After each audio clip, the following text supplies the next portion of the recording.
Good afternoon, ladies and gentlemen. Nigeria is in a point of crisis in our country today. Education is not working, health is not working. We have one of the highest rates of unemployment anywhere in the world. With a population of young people like we do, we're sitting on a gunpowder. I'm in this race because over the last 10 years in my career, I've served in different capacities and have contributed immensely to the growth of policy formulation in Nigeria. I was involved in the Ford Foundation policy structure for 50 years of Nigeria. I've been involved in the Nigeria Economic Summit Group policy formulation team. And this is what I've noticed. Everything rises and falls on the strength of policies. As a lawmaker, I'm not supposed to make executive decisions, but I'm meant to provide oversight functions. Everything is about legislation. If we create the enabling environment with legislation, we can solve unemployment. If we create the enabling environment with legislation, we can support SMEs. We can bring back hospitals that can work. We can incentivize our doctors. So this election is not about, it's a moral responsibility to get involved. Because if we've done that in our private capacities and we're not doing that for our country, we are failing. We owe it to posterity. We owe it to our children. I owe it to everyone sitting here. We owe it to one another that this election cannot go like any other. It is about the end of an era and the beginning of a new era. Yes, I have a godfather. And I think it is necessary. But who is my godfather? My godfather is the Nigerian Constitution and the Nigerian people. And guys, hold on. As a lawmaker, guess what? I don't owe it to anyone but to you. If I'm supposed to represent you, I need to know what the Constitution is. This is not an executive debate. It's not how far we've traveled.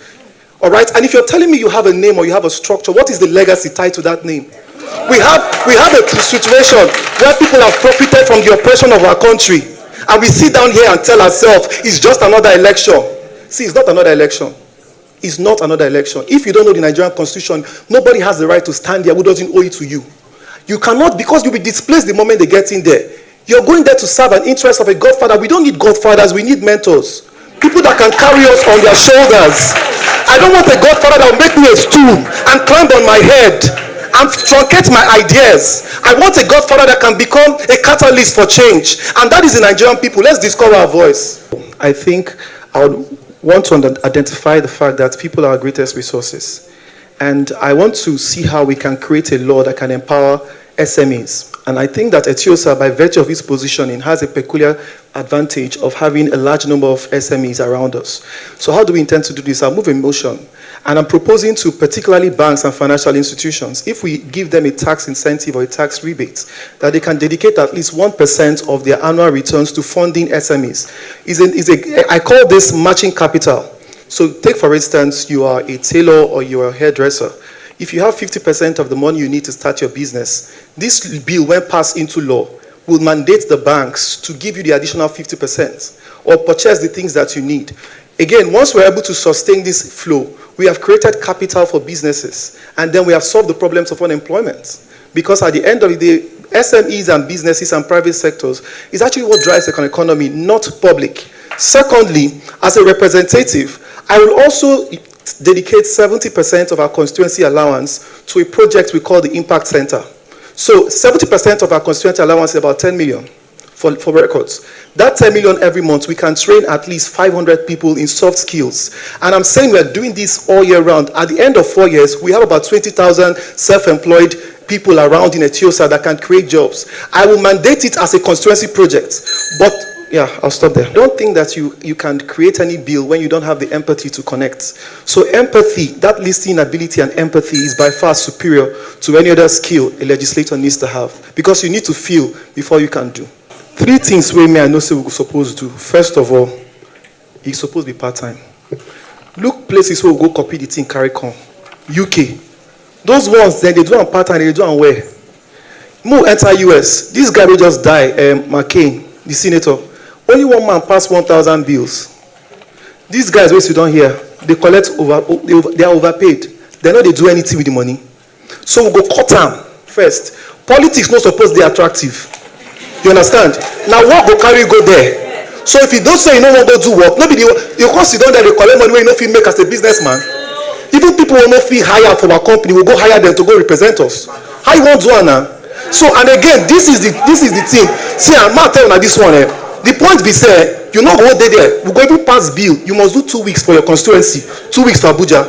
If at all you want to, you must stay where they represent. You know, go sit down there. What do they do? Now, the music video that they shoot. Every day when they watch video, then they dance, they sing song. No be your representative in that one. You understand? So that is the point. Don't be representative in that one. Okay, don't do. Thank you. See, unemployed you plenty for Eti-Osa. Anywhere you go for beach or anything, you carry your baby, go, hey, guy, waiting they do you. Then plenty for there. Waiting be your plan for unemployed youth like that for Eti-Osa? You ask me or they ask her? Now you are the ask or that. Okay.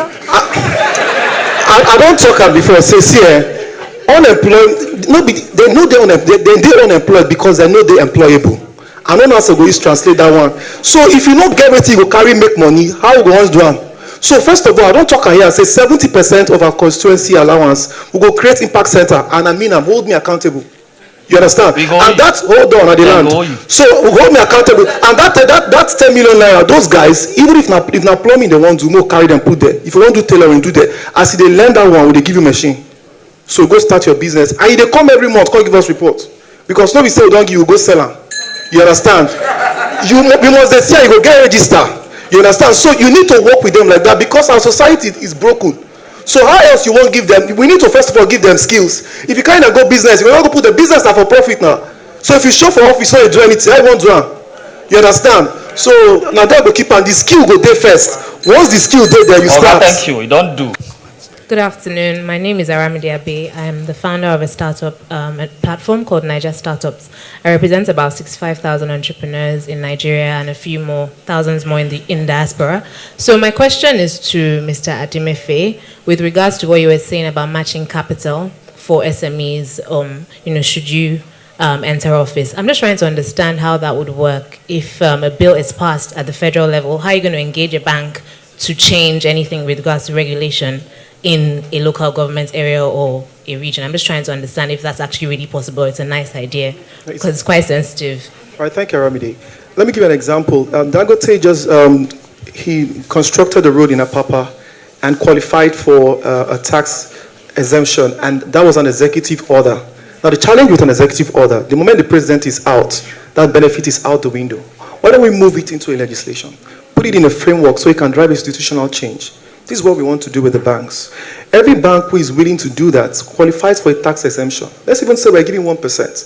For purpose of this conversation, I would say, let's say an average bank makes about 30 billion, all right, every year. Now, what is 1% of 30 billion? We're looking about 300 million. 300 million in any bank, and you're telling them, can we create a vehicle where you can match capital of startups? And then even if it's a single interest rate, you give that. You're doing something nobody has ever done. And that's what is important because these people, our banks for the most part are deposit collectors. They're not even solving the problems of startup. I've been a startup at some point, and I know the difficulties in raising capital.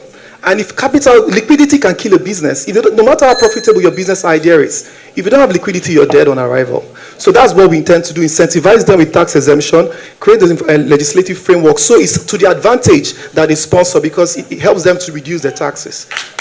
How about the poor people's houses that were demolished? What happens to them? What is the solution? Homelessness is a big problem in Lagos. So what is the solution to the houses of people who were demolished in Lagos State? Like I will always say, everything rises and falls on legislation. So if there are cases which I don't know of now about a demolition at any point in time, what we are pushing is making affordable houses available for people, and that is a bill conversation. So I will champion a bill that will make houses affordable, that will make, particularly although my own framework is looking within the federal government system as well, civil service, and I'm also advocating, for instance, teachers. I'm advocating for housing in schools, so that they are meant to stay where where they teach, and create an opportunity for them to have an interactive engagement with the kids. So housing, again, for me, is a bill issue.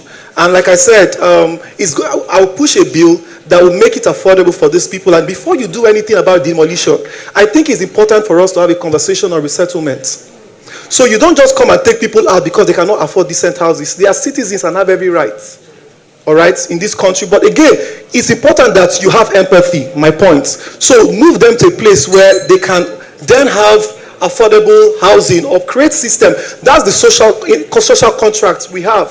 So government cannot think for aesthetic reasons, displace people, resettle them.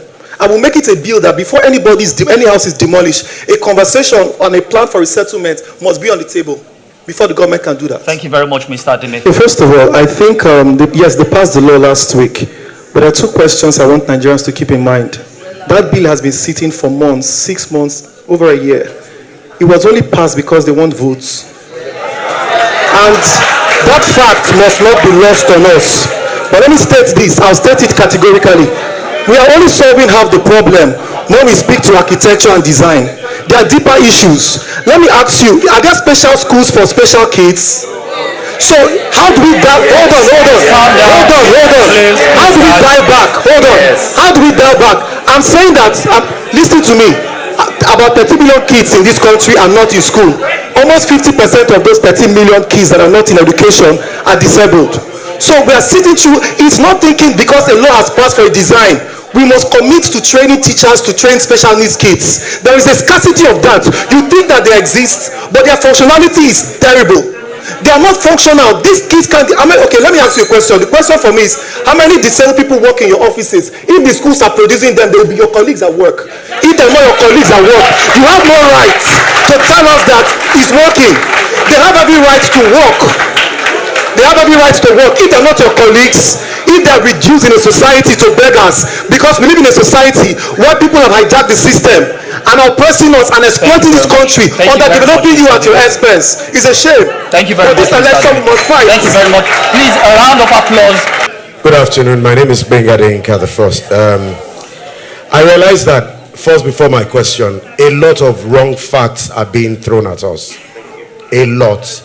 No local government, no general hospital in Eti-Osa, that's wrong. There's a general hospital in Eti-Osa, but let me just leave that. Just Google it, just Google it. Sir, there is one general hospital. There is another in Irala. They are general. You can Google them, you can fact check these things. Now, if they are not functional, but to my question, sir. The problem I think we've had in Nigeria is that there are too many professional politicians. Too many professional politicians. I think it will help us if we know what a lot of us have done, what we have achieved, and if we perchance win this election and lose the other one, do we have something to fall back on? Thank you. Mr. Adimefe, please, 1 minute, 30 seconds. So for the past 5 years, I run a company called Imaginarium. It's a creative industrial company, and basically we're focused on animation, on creating mobile apps, and on all of these things. Currently, we are doing the first 2D feature film. Our goal as a company is to put Africa on the innovation map of the world. We are currently working on our first adaptation, The Passport of Malam Ilya. And then there are not enough animators for this. So what we are doing is we're having to train people. We have a deal with Yaba Tech where we take students from schools and we train them to get them employed for the project. But that's just one aspect of it, all right? As a creative entrepreneur, I've also been involved. I run something called the Creative Nigerian Project. The Broadway shows you experience today, I was the first that did the For the Love of Country in 2011. Talk about it, all right? And that particular show today started to motivate people to look into theater. It was a passion project. I did it for advocacy at the time, but it opened a space that today we celebrate. As an entrepreneur, I have over 56 staff on my payroll. Go check it, dial it up. And I'm not doing it for any political money. I'm not a career politician. I'm doing this because I feel pain. I see in the eyes of my children. Honestly, if I lose, I lose. But we must win. And I can say this for a fact. This election, don't ask me questions, because if you look at those kids on the road, what's their hope? We are talking about a school where 80% of our kids drop out before they get to university. Graduates can be employable, and you're telling me that this election should go as always. It's not the fact. So I have a job to do. I have a busy life. I'm creating value every step of the way. But this is a moral responsibility. I am here to run and to challenge everyone on this street that if you get there, you will not play to the rules like ever before. The rules have changed. Thank you. Story. I ran into a lady in Lekki Phase 1 about 10 p.m. She couldn't recall her name. She had lost her phone. A group of guys were trying to drag her into the room. It could have been a rape. We took her to the closest church. The church wouldn't take her in. Needed us to call the pastor. We took her to the police station. They told us to take her to Yaba. Somewhere along the line, we ended at this hospital in Ikate, created by Shopee. There was no light. We bought the lights. We bought the fuel. We bought the drugs. By 4 p.m., she recalled herself. That could be our sister, our wives, or anybody. We are all just one damage away from death. This country is not safe. It's only safe to the extent to which you think you have money. I don't come to you with the structures of parties that have looted this country over and over again. I don't come to you with a star power telling you things I may not do or do for you. But I come to you with the heart of a lion. And I'm saying that make me your warrior. Because everything rises and falls on the strength of bills. And I can tell you for a fact, it's not about the president. It's about the legislature. Every problems you complain about, they are bills. Can you stop complaining and put them into action? You don't know, they've been conditioning us for years to believe this lie. This is your country, you have no other. I'm not going to Canada, I'm staying here to fight. I want to raise my kids in a Nigeria that is safe. Send them to public schools that work. Send them to hospitals and they come back alive. The high buildings we are building cannot protect us when the time comes. If you don't care, politics is not about self-preservation. It's about service. And I'm coming to you once again with the heart of a lion to serve. I am the man for the job. Vote Alliance for New Nigeria. When you see the Lion Party, press your hand. Alright? Give it to the lion. We are not inanimate objects. We don't have umbrellas or brooms. But we are living things. We are the lion of the tribe of Judah. We are the lion of the tribe of Judah. We are the lion of the tribe of Judah. Thank you, Mr. Adimefe. Thank you.